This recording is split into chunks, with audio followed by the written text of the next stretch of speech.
주의 귀한 말씀의 빛으로 환히 밝혀주시옵소서.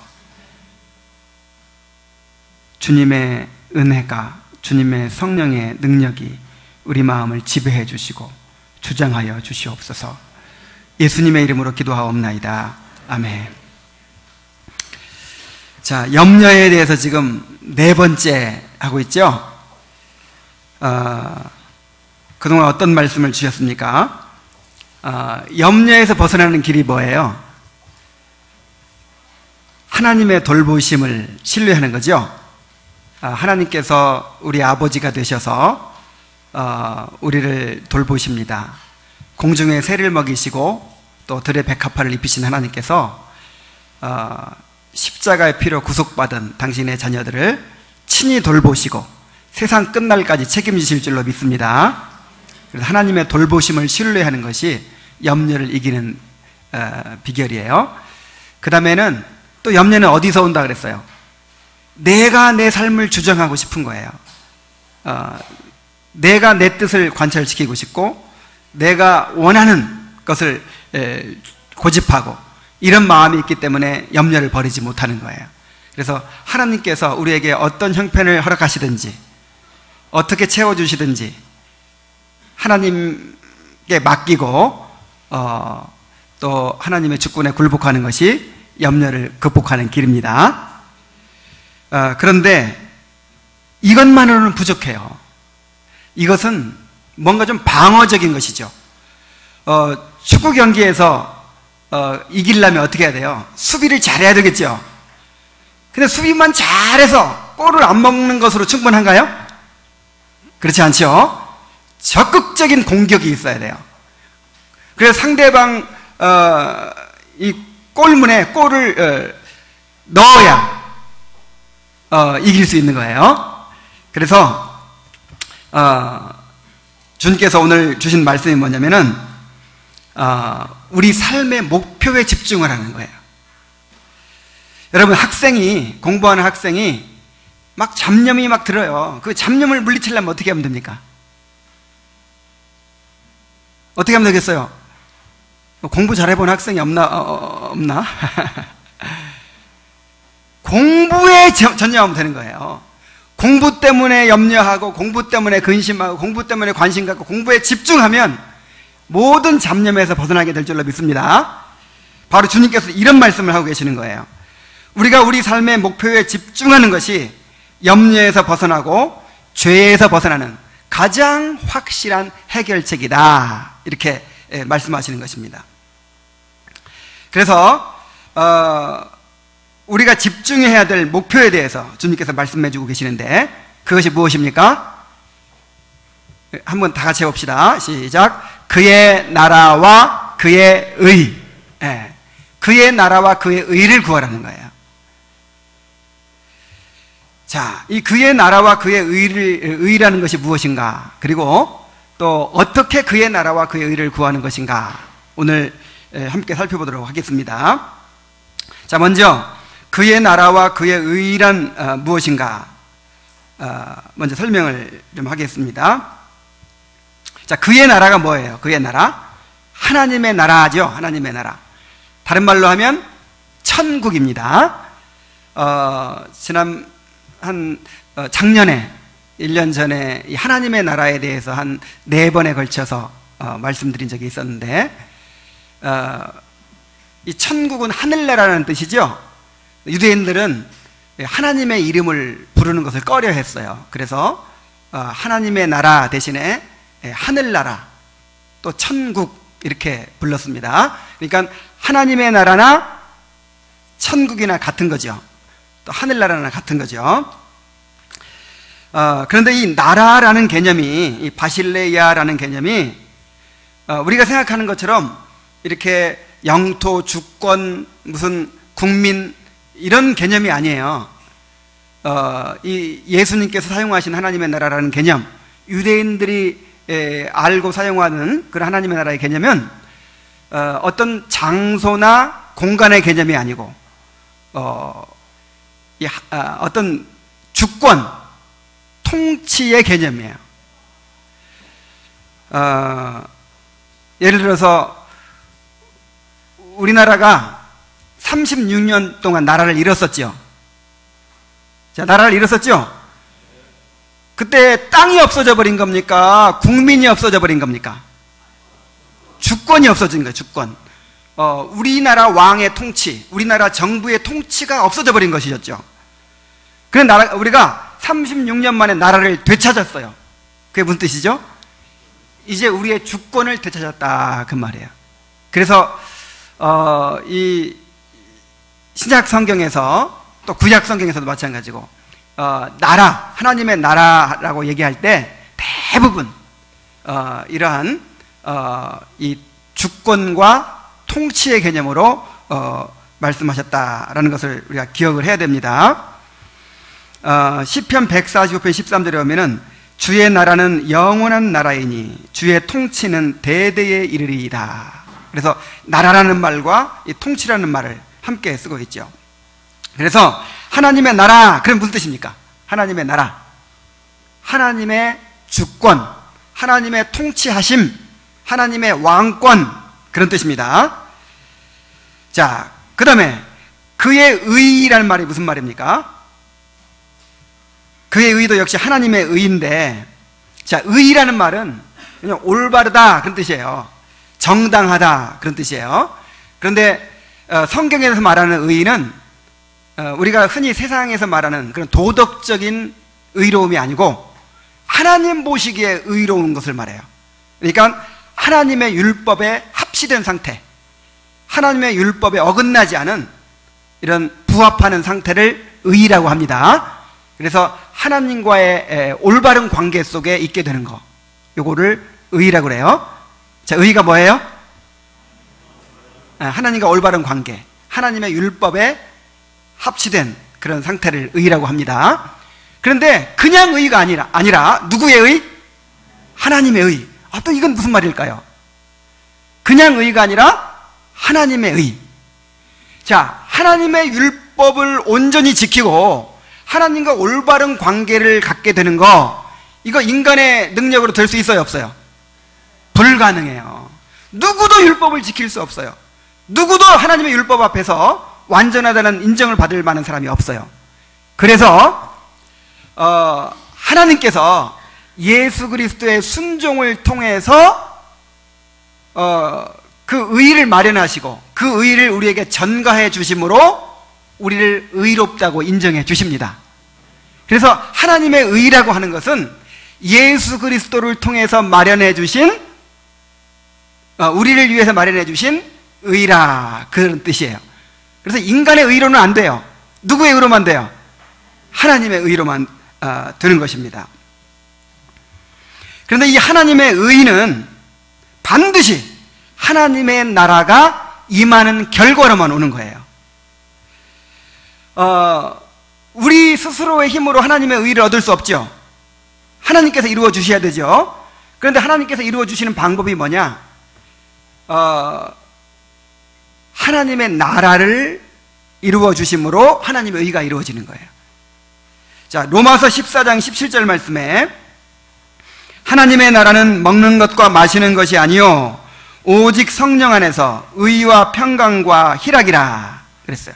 우리 한번 따라해 봅시다. 하나님의 나라는 성령 안에서 의와 평강과 희락이라. 자, 하나님의 나라가 아까 뭐라고 그랬죠? 하나님의 통치. 하나님께서 우리를 통치하시면 어떤 일이 일어나느냐? 하나님께서 우리를 통치하심으로 우리가 하나님의 백성이 되면 이제 예수 그리스도의 의를 우리에게 전가해 주심으로 뭐가 이루어져요? 하나님의 의가 이루어진단 말이에요. 그 다음에 그 결과가 무엇입니까? 평강과 희락이에요. 자, 의가 이루어지고 평강과 희락을 누리는 그런 경험을 다 하셨습니까? 이게 구원의 경험이죠. 그런데 지금 먼저 그의 나라와 그의 의를 구하라 그랬는데 이것을 지금 구원받지 않은 사람한테 한 말이에요? 아니면 구원받은 사람들에게 한 말이에요? 확실해요? 그러면 이 의가 구원받을 때 받은 칭의를 말하겠어요? 아니면 칭의를 받은 사람들이 삶 속에서 드러내는 의를 말하겠어요? 아유, 그렇죠. 벌써 이제 수준이 많이 올라가고 있습니다. 그래서 그의 나라와 그의 의를 구하라. 이 말이 무슨 말이냐면은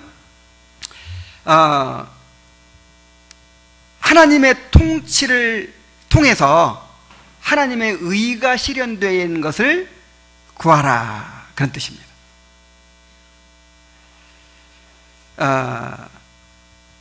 그래서 하나님의 나라가 임하는 것이 우리에게 소망이죠.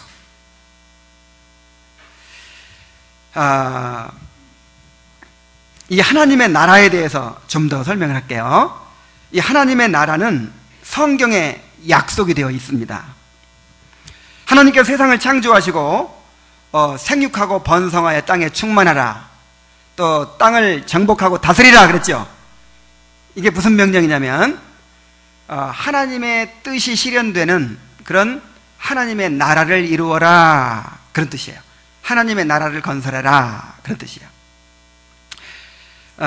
그런데 인간이 하나님을 반역하고 하나님을 떠남으로써 이 세상이 사탄의 통치 아래 떨어졌습니다. 자, 이 세상이 누구의 통치 아래 있다고요? 궁극적으로는 사실 하나님의 손안에 다 있죠. 그러나 실제로 그 하나님의 통치에 굴복하지 않고 있기 때문에, 죄가 있기 때문에 이 표면적으로는 누가 다스리고 있어요? 사탄이 다스리고 있어요. 그래서 사탄이 예수님을 시험하면서 이렇게 말하죠. 마귀가 또 예수를 이끌고 올라가서 순식간에 천한 만국을 보이며 이르되 이 모든 권위와 그 영광을 내가 내게 주리라. 아니, 누가 주겠다고? 사탄이 예수님한테 주겠다는 거예요. 이것은 내게 넘겨준 것이므로. 누가 넘겨줬어요? 아담이 넘겨줘 버렸어요. 아담이. 내게 넘겨준 것이므로 내가 원하는 자에게 주노라. 그러므로 내가 만일 잘하면 다 네 것이 되리라. 이렇게 예수님을 유혹했어요. 그래서 하나님께서 이 세계를 창조하시고 하나님 나라를 이루라고 명령하셨는데, 이것이 하나님 나라가 이루어지지 않고 어떻게 됐다고요? 사탄의 통치 아래 떨어졌다고요. 그래서 하나님은 이제 이 하나님 나라의 왕, 자, 이 나라가 임하려면 누가 있어야 돼요? 왕이 있어야죠. 하나님 나라의 왕이 누굽니까? 예수님이시죠. 이 메시아를 보내서 하나님 나라를 회복시켜 주겠다, 이렇게 약속을 하셨어요.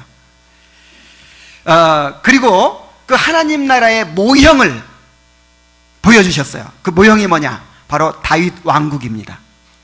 이 다윗 왕국은 장차 메시아가 오셔서 이루실 하나님 나라의 모형이었어요. 근데 그 다윗 왕국이 어떻게 됐죠? 멸망해버렸잖아요. 모형이기 때문에 계속 갈 수 없어요. 끝나야지, 이제 옛 언약이 끝나야 새 언약이 시작되죠. 그런데 이제 이 다윗 왕국이 멸망하면서 집중적으로, 본격적으로 하나님 나라에 대한 약속이 주어집니다. 그래서 이사야서, 에레미야서, 에스겔서 막 쭉 보면은 하나님 나라에 대한 약속이, 예언이 굉장히 많이 나와 있죠. 정말 아름다운, 주님이 다스릴 그 나라가 되면은 사막이 낙원되리라, 뭐 덕사굴에 어린아이가 뭐 손을 넣고 장난치고, 뭐 어린 양이 사자와 뛰놀고, 그 다음에 세계 만국의 영광을 드러내는 그런 나라가 이루어질 것이라고 계속해서 약속이 되어 있죠. 유대인들은 이것을 어떻게 이해했냐면 이제 하나님께서 다윗 왕국을 회복시켜 주실 것이다, 이렇게 기대를 한 거예요. 사실은 다윗 왕국이 아니고 메시아를 통해서 이제 하나님 나라를 이루어 주신다 하는 그런 예언이었죠.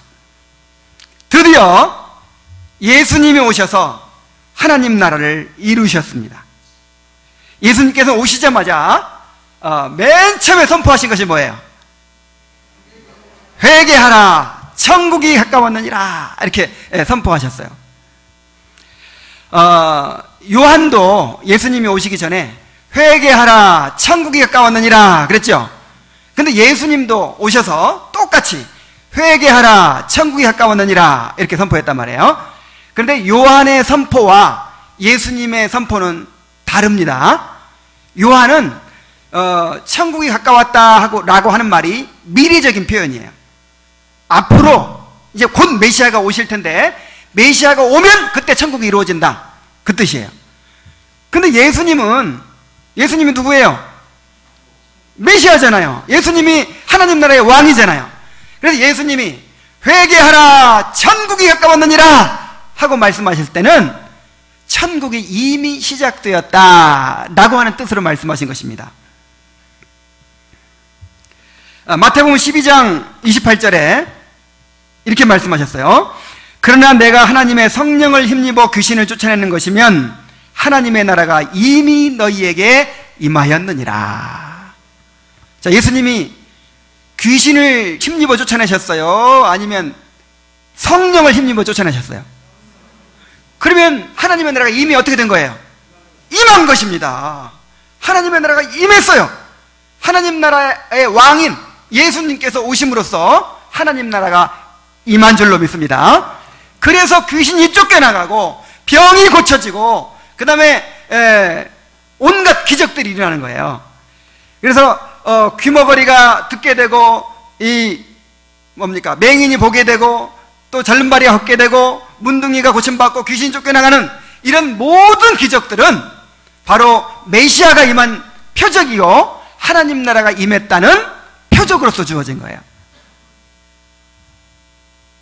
누가복음 17장 20절로 21절에 보면은 바리새인들이 묻습니다. 하나님의 나라가 어느 때 임하나이까? 이렇게 물었어요. 그래서 예수님께서 대답하십니다. 하나님의 나라는 볼 수 있게 임하는 것이 아니요 여기 있다 저기 있다고도 못하리니 하나님의 나라는 너희 안에 있느니라 그랬어요. 자, 하나님의 나라는 볼 수 있게 임해요, 볼 수 없게 임해요? 왜냐하면 하나님의 통치니까, 하나님의 주권이니까. 이 통치라는 거는 눈에 보입니까? 안 보이죠. 하나님께서 다스리심이 바로 하나님의 나라인데, 하나님의 나라는 볼 수 있게 임하는 것이 아니다, 영적으로 임한다 이렇게 말씀하신 거예요. 그리고 여기 있다 저기 있다도 할 수 없다. 공간적인 것이 아니고 지역적인 것이 아니다. 어디에 있다? 바로 너희 가운데 있다. 근데 이것도 오해하면 안 돼요. 너희 가운데라는 말이 너희 마음속에 있다 그 뜻은 아닙니다. 지금 예수님께서 누구한테 말씀하고 계시죠? 바리새인들, 그러니까 구원받지 못한 사람들한테 말하고 있어요. 그래서 너희 가운데 있다 이 말이 무슨 말이냐면 지금 너희들 중에 와 있다. 너희들 중에 지금 와 있다 지금. 그러니까 빨리 하나님 나라를 받아들여라 이 말이에요. 예수님께서 하나님 나라를 가지고 오셨어요. 예수님께서 오셔서 하나님 나라를 이루셨어요. 다시 말해서 천국을 가져오신 거예요. 천국을 이루신 거예요. 그래서 누구든지 예수님을 영접하는 사람은 하나님 나라 백성이 되는 줄로 믿습니다. 예수님이 오신 이후로 누구든지 예수님을 왕으로 맞아들이는 사람은 이제 하나님 나라로 옮겨진 것이고 천국에 들어간 것이고 그 다음에 하나님 나라 백성이 된 것입니다. 골로새 1장 13절에 그가 우리를 흑암의 권세에서 건져내사 그의 사랑의 아들의 나라로 옮기셨으니. 여러분 지금 천국 앞으로 갈 거예요? 이미 천국으로 옮겨졌어요? 맞습니까? 아이고, 천국 백성 됐습니다. 흑암의 권세, 이 사탄의 왕국에서 건져내가지고 천국으로 옮겨놔버렸어요 지금. 할렐루야. 누가복음 16장 16절에 보면은 율법과 선지자는 요한의 때까지요 그 후부터는 하나님 나라의 복음이 전파되어 사람마다 거리로 침입하느니라. 예수님이 오신 이후로는 천국으로 누가 침입해요? 사람들이 침입을 해요. 천국에 들어가 버린단 말이에요. 천국에 누구든지 예수님을 왕으로 영접한 사람은 이제 하나님 나라에 들어간 것입니다.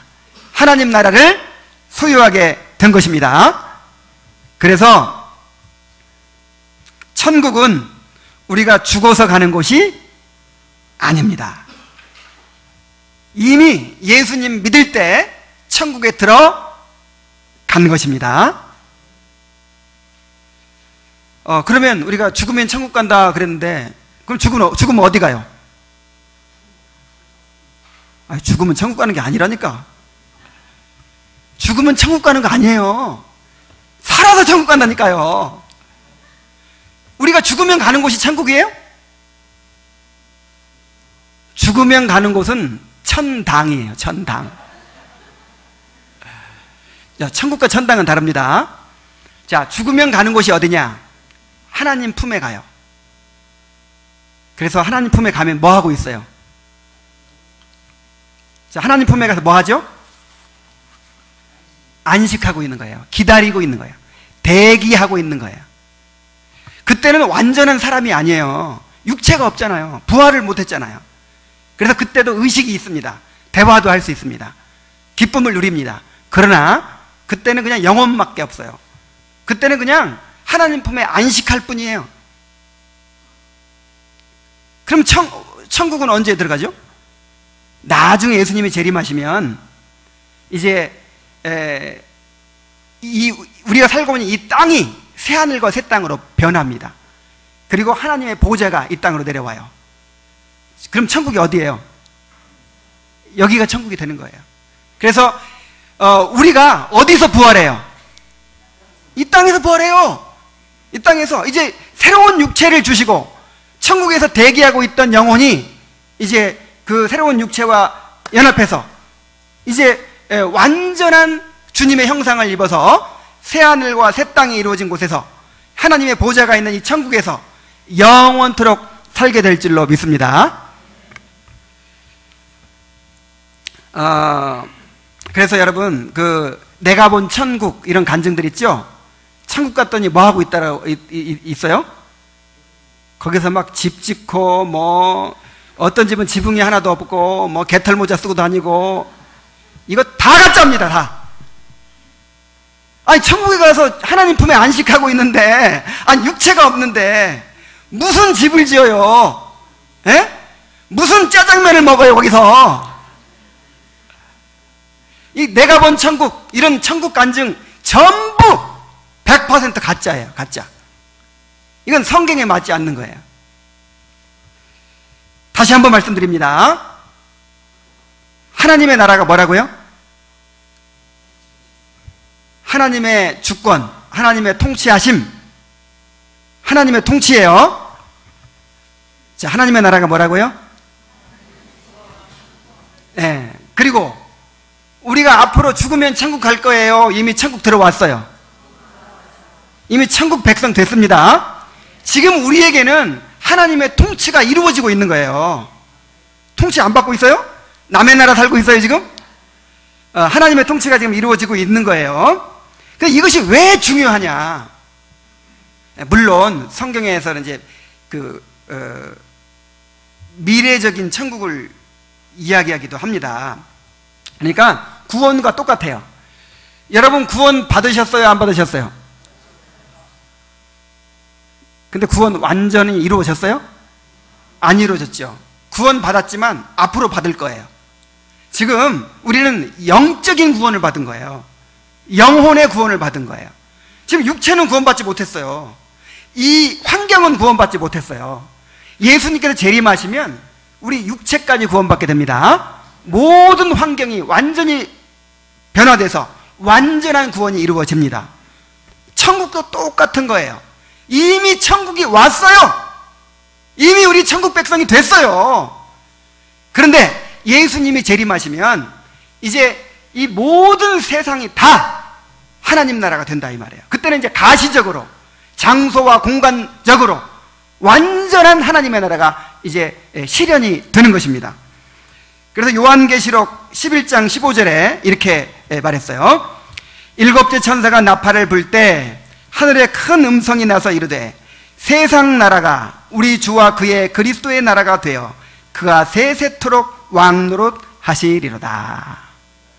그래서 물론 이제 성경에 보면은 구원을 이미 이루어진 것으로 말하기도 하고 예수님이 오셔서 이루실 그 미래적인 것으로 말하기도 하듯이 하나님의 나라도 현재적인 것으로 말하기도 하고 예수님이 오셔서 이루실 미래적인 것으로 말하기도 해요.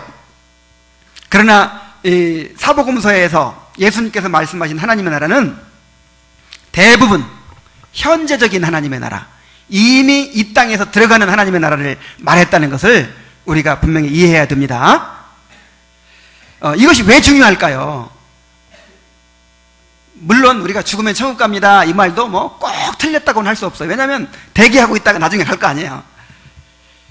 그런데 우리가 지금 죽어서가 아니라 지금 천국에 들어갔다라고 하는 사실을 우리가 인식하는 것이 왜 중요할까요?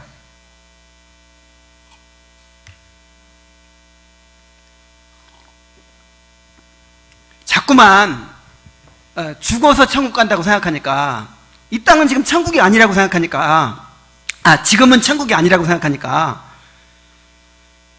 천국 백성으로서의 삶에 관심이 없어요. 이 땅에서는 어차피 우리가 이 죄를 다 벗을 수 있겠어? 이 땅에서는 어떻게 주님 때려 살 수 있겠어? 빨리 우리가 죽어서 천국 가길 바라야지. 이게 아니란 말이에요. 이게 지금 우리가 천국에 들어왔죠? 천국 백성이 됐죠? 그럼 천국 백성으로서의 삶을 어디서 살아야 돼요? 지금 이 땅에서 우리가 세상 사람들 속에 섞여 살지만은 우리는 천국 백성이에요. 천국의 통치가, 하나님의 통치가 지금 우리에게 미치고 있어요. 그래서 우리는 하나님의 백성으로서 살아야 되는 줄로 믿습니다. 그래서 하나님 나라 백성으로서의 삶을 우리에게 딱 제시해 준 것이 뭐냐? 산상수훈이에요. 그래서 산상수훈이 하나님 나라의 교훈이라 그랬죠. 기억하십니까? 우리 한번 따라해 봅시다. 하나님 나라의 교훈. 하나님 나라에서는 이렇게 살아야 된다. 천국에 들어오신 것을 환영합니다. 천국에서는 이렇게 살아야 됩니다 하고 오리엔테이션 해주는 것이 바로 산상수훈이라 이 말이에요. 그래서 그의 나라와 그의 의는 바로 우리가 하나님의 통치를 받아서 하나님의 의를 이루는 것을 말하는 거예요. 자, 여기까지 좀 제가 확실하게 정리를 하기 위해서 제가 노래를 하나 가르쳐 드리겠습니다. 그 어린이들이 부르는 돈으로도 못 가요, 이 찬양 알죠? 근데 그 찬양도 사실은 이게 좀 문제가 있는 거예요. 하나님의 나라는 오는 것이지 우리가 가는 게 아닌 거예요, 원래는. 그래서 나라의 임하시오며, 자, 기도할 때 뭐라고 기도해요? 하나님의 나라가 임하시옵소서 이렇게 기도하죠. 하나님의 나라는 어느 때 임합니까? 그러죠? 우리가 그냥 하나님 나라로 막 가거나 우리 하나님 나라를 만들어내거나 그런 게 아니고 하나님 나라는 어떻게 하는 거예요? 임하는 거예요. 근데 이제 그 노래는 어떻게 됩니까? 돈으로도 못 가요 하나님 나라. 그래서 뭔가 자격증을 가지고 그 다음에 내가 하나님 나라로 막 어디 가는 걸로 이렇게 생각하는데 그게 아니에요. 하나님 나라는 오는 것이고 이미 우리는 하나님 나라에 들어왔어요. 자, 우리 한번 이 가사 한번 띄워줘 보세요.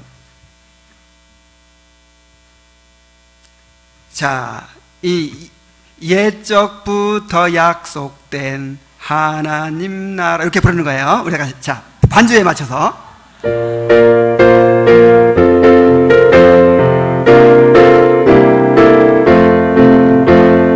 옛적부터 약속된 하나님 나라 예수님이 오셔서 이루신 나라 그러다가 재림 때 충만할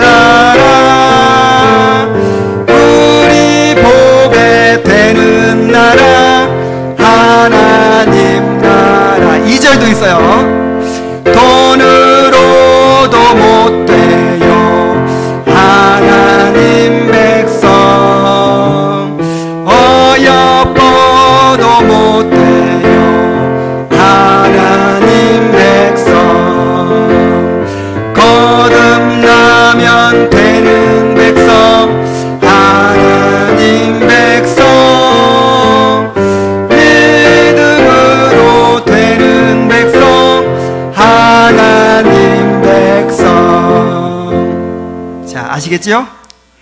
하나님 나라 예적부터 약속됐고 예수님이 오셔서 이루셨어요. 이미 이루셨어요.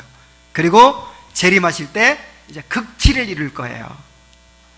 근데 그 하나님 나라 백성이 되는 방법이 뭐예요? 거듭나야죠. 자, 그런데 하나님 나라와 의를 어떻게 하라 그랬어요? 구하라 그랬어요. 구하라. 우리가 하나님 나라와 하나님의 의를 구해야 됩니다. 자, 하나님 나라를 구한다는 게 무슨 뜻입니까? 자, 하나님 나라가 뭐라고 그랬어요? 다시 뭐라고 그랬어요? 통치. 하나님의 통치. 여러분, 우리의 삶을 가만히 한번 돌아보세요. 누가 통치하고 있어요? 하나님께서 다스리셔야죠. 하나님께서 나를 온전히 다스리신다면 내 삶에 어떤 일이 일어날까요? 하나님의 다스리심은 은혜의 통치이고 성령의 통치예요. 그래서 성령 충만이라는 말이 성령의 통치라는 말이고 하나님의 나라라는 말이에요. 나라가 임한다는 말이에요. 다시 말하면 성령 충만이 뭡니까? 내가 막 성령의 능력을 가지고 막 마음대로 막 불받아 하고 막, 이게 성령 충만이 아니고 내가 죽는 것이 성령 충만이에요. 내가 죽고 내 안에 그리스도께서 내 삶을 주관하시고 다스리시는 거예요. 그럼 내 삶에 어떤 일이 일어날까요? 하나님의 의가 이루어져요. 산상수훈이 이루어져요.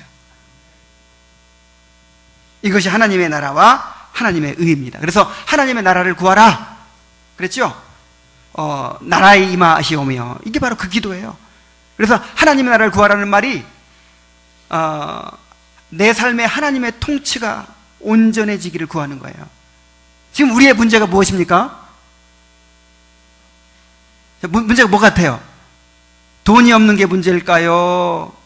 아니면 무슨 능력이 없는 게 문제일까요? 하나님의 통치가 완전히 실현되지 않은 것이 문제죠? 하나님께서 온전히 나를 다스려 주시면, 온전히 나를 통치해 주시면, 하나님이 다스리시는데 무슨 문제가 있겠어요? 그래서 내가 지금 순종하지 않기 때문에, 굴복하지 않기 때문에 내가 살아서 문제란 말이에요. 내 안에 죄성이 있어요. 죄가 있어요. 끊임없이 하나님을 거역하고 내 뜻을 앞세우고. 예수님께서 이 기도 가르쳐 주셨죠.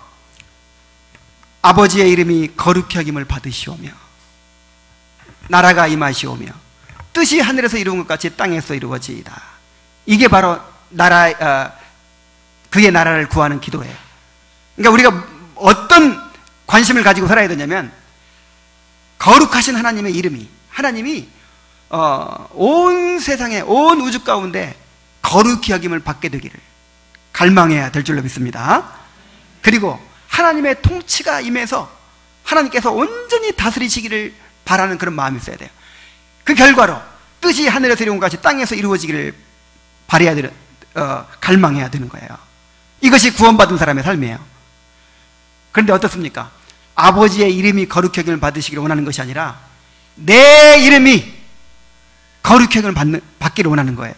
내 이름이 좀 더 드러났으면 좋겠고, 더 인정받았으면 좋겠고, 그 다음에 아버지의 나라가 임하기를 바라는 것이 아니라 내 나라, 내가 영향력을 갖게 되고, 내가 실력을 더 갖게 되고, 내가 힘을 더 갖게 되고, 내가 더 높아지기를 바라는 이런 갈망을 가지고 살아요.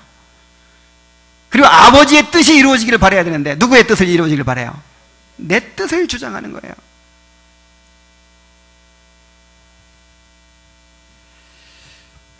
그래서 그의 나라를 구하라는 거예요.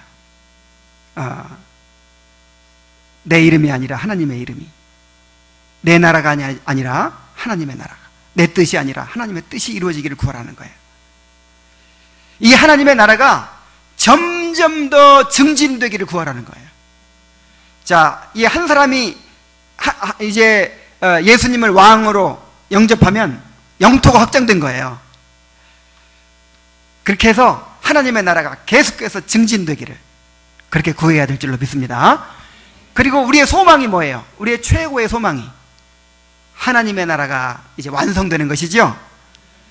그래서 이 온 세상 나라가 하나님의 나라가 되는 것, 그것이 우리의 소망이 되어야 할 줄로 믿습니다. 이것이 바로 하나님의 나라를 구하라는 의미예요. 자, 하나님의 나라가 임하면 그 결과가 무엇이라고 했습니까? 하나님의 의가 실현된다고 그랬죠.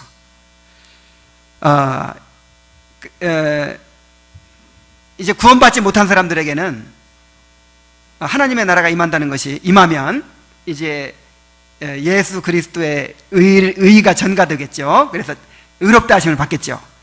근데 구원받은 사람, 이미 의롭다 하심 받은 사람에게는 그 의를 구한다는 게 무엇이겠습니까? 이제 하나님과 올바른 관계를 맺고 그 올바른 관계의 결과로 이루어지는 올바른 삶, 하나님의 율법에 부합하는 삶, 그런 삶이 이루어지기를 이제 구하는 것이죠.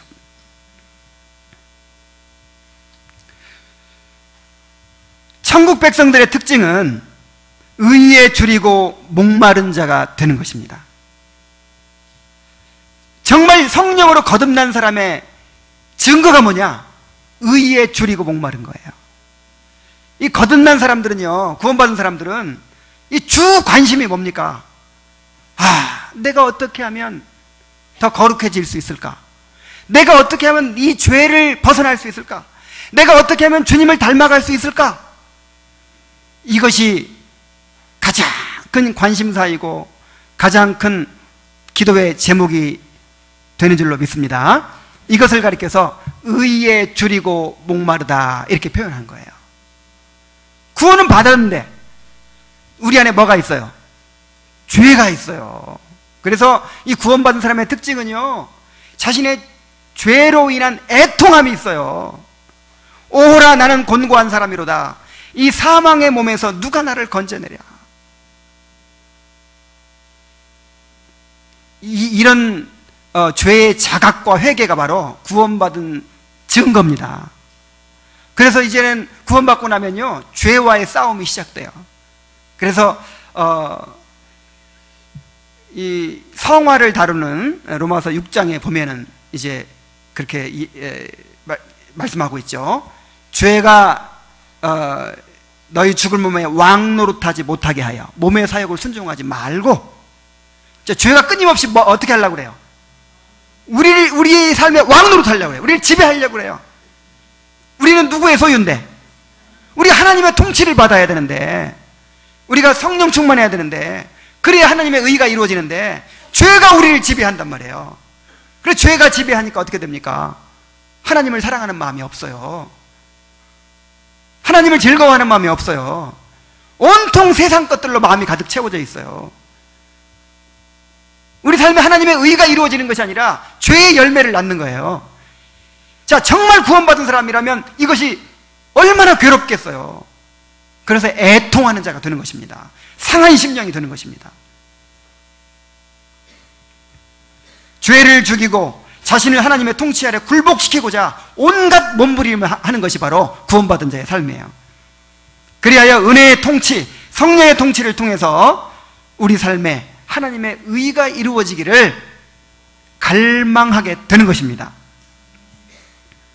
이것이 우리의 가장 큰 소원이 되어야 된다는 거예요. 여기 구하라 그랬죠. 먼저 그의 나라와 그의 의를 어떻게 하라? 구하라. 그런데 이 구하라, 이 제테오라는 말은 열렬하게 구한다, 추구한다, 그것을 위해 산다, 그런 뜻이에요. 그러니까 그의 나라와 그의 의를 구하라 했을 때 그냥 뭐 그렇게 되면 좋지 뭐. 그렇게 하면 이 모든 걸 더 해준다니까, 양념으로. 이런 간구가 아니고 우리의 유일한 소원이 되는 거예요. 뭐라고요? 유일한 소원. 자나깨나 앉으나서나 이것이 나의 유일한 소원이 되는 거예요. 삶의 목적이 되는 거예요.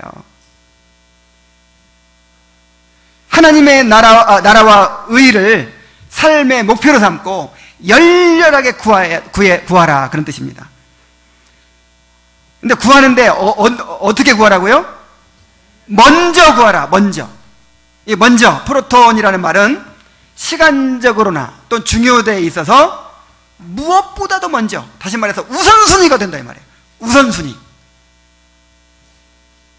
또 mainly, 주로라는 뜻도 있어요. 그러니까 우리 삶에서 항상 우선순위가 되는 거, 항상 중심을 차지하는 게 뭐냐? 하나님의 나라와 하나님의 의가 되어야 한다 라고 하는 것입니다.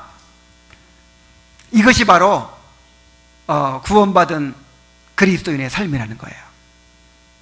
자, 이렇게 되면, 그리하면 이 모든 것을 너희에게 더하시리라 그랬어요. 우리는 세상 사람들처럼 이 세상 것들에 관심을 두고 이 세상 것들로 염려하고 그러는 대신에 뭐가 우리 마음을 차지해야 된다고요? 그의 나라와 그의 의, 이것이 우리 마음을 지배하고 이것을 구하고 이것을 갈망하면서 그렇게 살아야 된다고요. 그러면 이 세상 사람들이 구하는 것들, 우리에게 필요한 모든 것들, 이런 것들은 하나님께서 다 더해 주시겠다고 약속해 주셨습니다.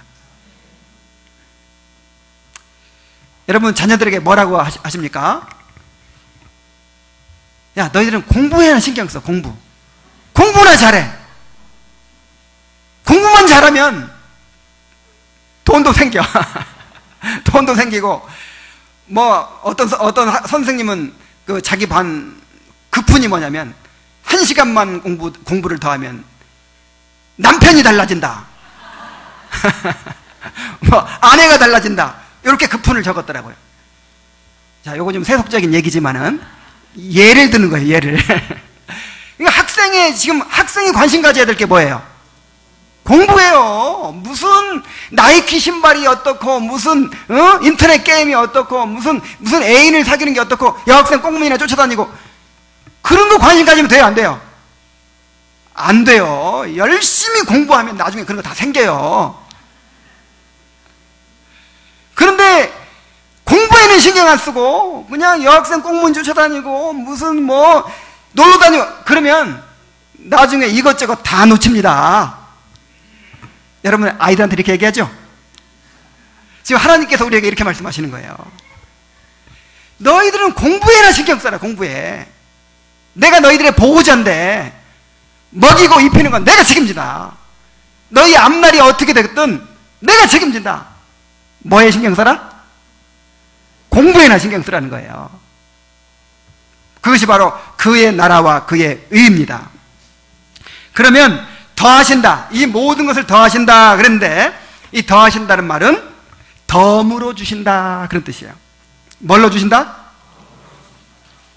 그러니까 여러분 확실히 깨달아야 돼요. 덤이 뭐예요? 우리가 큰 물건 하나 사면 그냥 작은 거 집어주죠. 호박 큰 거 사면 뭐 주죠? 네, 얘를 잘못 정했네. 하여간 뭐 개평으로 몇 개 뭐 더 주잖아요. 작은 거. 근데 그거는 있어도 그만 없어도 그만. 우리 따라 봅시다. 있어도 그만 없어도 그만. 요걸 덤이라고 합니다. 비본질적인 거. 있어도 그만 없어도 그만. 다시 말해서 우리 삶에 가장 중요한 게 뭐예요? 꼭 필요한 게 뭐예요? 그의 나라와 그의 의.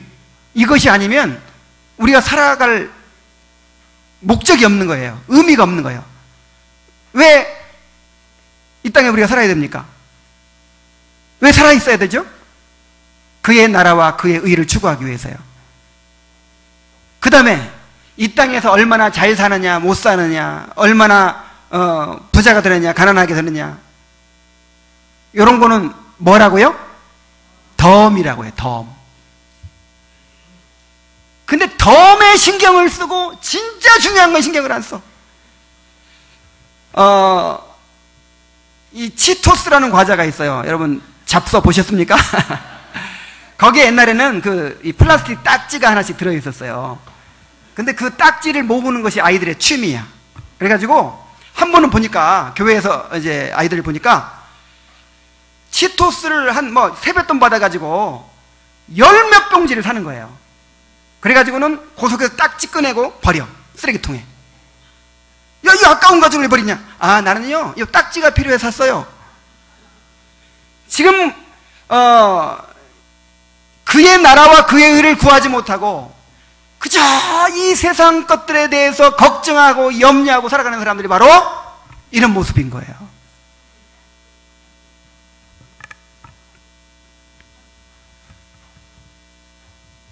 이 땅에서 무엇을 얻는가, 무엇을 누리는가 하는 것은 다 덤과 같은 것이고요. 우리에게 가장 중요한 것은 구원인 줄로 믿습니다. 구원을 받는 것이고 그 구원을 이루고 완성해 가는 거예요.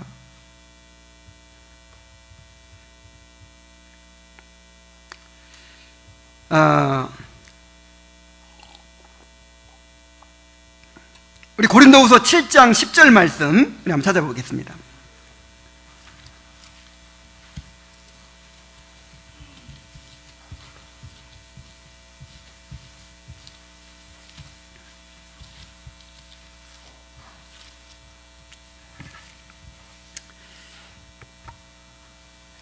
우리 함께 읽어봅시다. 시작. 하나님의 뜻대로 하는 근심은 후회할 것이 없는 구원에 이르게 하는 회개를 이루는 것이요 세상 근심은 사망을 이루는 것이니라. 여기 두 가지 근심이 나옵니다. 우리 한번 따라해봅시다. 하나님의 뜻대로 하는 근심, 세상 근심.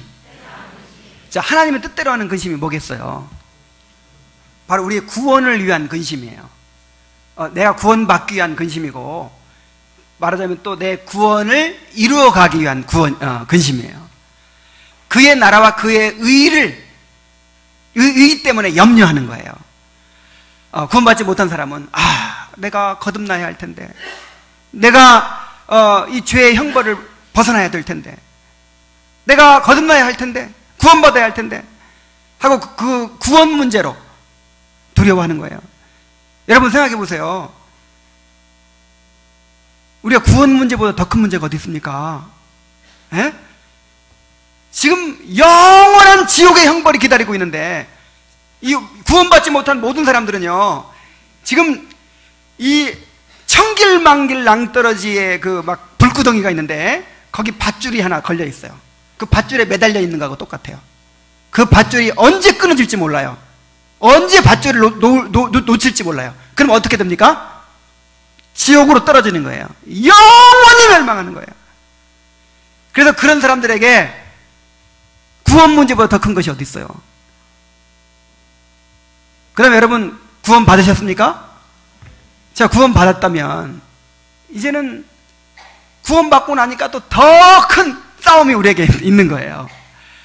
이제는 우리를 끊임없이 지배하려고 하는 이 죄와 싸워야 돼요. 우리가 이제 우리 안에는 죄를 멸하고 그리스도의 형상을 이루어가야 되는 그 성화의 과정 가운데 있기 때문에 본격적인 싸움이 시작된 거예요. 그래서 우리는 날마다 애통하는 자가 되어야 되고, 날마다 상한 심령으로 하나님의 은혜를 구해야 되고, 날마다 자신의 죄를 깨닫고 회개하는 삶이 이제 이루어져야 되는 것입니다. 이것이 우리의 근심이 돼야 돼요. 이것이 하나님의 뜻대로 하는 근심이에요. 이것은 무엇을 이룬다고요? 구원을 이뤄요. 그러나 세상 근심, 그냥 세상 것 가지고 염려하고 근심하고 그러면 무엇을 이룬다고요? 사망을 이룬다고요. 이게 육신의 생각이에요. 육신의 생각은 사망이요 그랬어요. 영의 생각은 생명과 평안이니라. 여러분 마음에 지금 차지하고 있는 근심이 어떤 근심입니까? 여러분 구원은 시작입니다. 너희가 하나님 나라에 들어가려면 고난을 많이 겪어야 할 것이다. 바울 사도가 그렇게 했잖아요. 우리의 구원이 이제 다 이루어지기까지, 완성되기까지 우리 앞에 시험이 있고 우리가 넘어야 될 과정들이 있고 죄와 싸워야 되고 영적인 싸움이 있고, 그래서 우리의 관심은요 끊임없이 우리 영혼의 내적인 문제가 되어야 되는 거예요. 그래서 이 회심이라고 하는 거죠. 회심이라는 건 뭐냐면 이제 세상을 따라 살던 사람이 이제 거듭나서 하나님께로 돌이키는 경험을 회심이라고 그러죠. 근데 그 회심은요, 반복되는 거예요. 그러니까 이제 이거 한 번 구원받으면 영원히 구원받은 거죠. 근데 구원이 뭐 반복된다 그 뜻이 아니고, 그런 경험이 계속 반복되는 것이 성화의 과정이라 이 말이에요. 끊임없이 자신의 죄를 발견하고, 끊임없이 죄와 싸우고, 끊임없이 애통하고 회개하면서 하나님의 뜻대로라는 근심이 우리 마음을 지배해야 된다 이 말이에요. 그럴 때 우리가 우리 안에 있는 죄를 극복하고 그리스도의 형상을 이루어 나가게 되는 것입니다. 그럴 때 이렇게 하나님의 나라를 구할 때 하나님의 의가 우리 삶에 이루어지고 우리가 하나님의 백성으로서 세상에 살게 되는 거예요. 그래서 빛이 되고 소금이 되는 것입니다. 주님의 말씀은 이것입니다. 너희 걱정할 것 따로 있다. 너희가 염려해야 될 것이 진짜 따로 있다. 너희 영혼의 문제를 위해서 염려해라. 너희가 구원받는 것을 위해서 염려해라. 너희가 주님 닮아가는 것을 위해서 염려해라. 너희가 거룩한 삶을 위해서 염려해라. 그러기 위해서 하나님의 통치를 구하고 그 하나님의 통치의 결과로 이루어지는 하나님의 의를 갈망해라. 너희 관심 가져야 될 것이 그거다. 그래서 이 관심에서 벗어나게 하는 모든 것은 다 마귀의 유혹이에요. 이 철로역정에 이런 얘기가 나옵니다. 이제 그 허영시장이라는 곳을 지나가는데, 허영시장은 이 세상을 가리켜요. 우리를 자꾸만 그의 나라와 그의 의에 관심 갖지 못하게 만든 세 가지 대적이 있어요. 마귀와 육신과 세상인데, 이제 이 세상의 대적을 보여주는 거예요. 세상은 우리에게 합법적인 것을 통해서, 그러니까 예를 들어서 아이들 가족 먹여 살리려고 열심히 일하는 거, 이거 좋은 일이죠. 학생이 공부하는 거 좋은 일이죠. 그러니까 합법적인 일을 통해서도 지나치게 거기에 몰두하게 만들어서 우리가 우리 관심을 빼앗아간다는 거예요.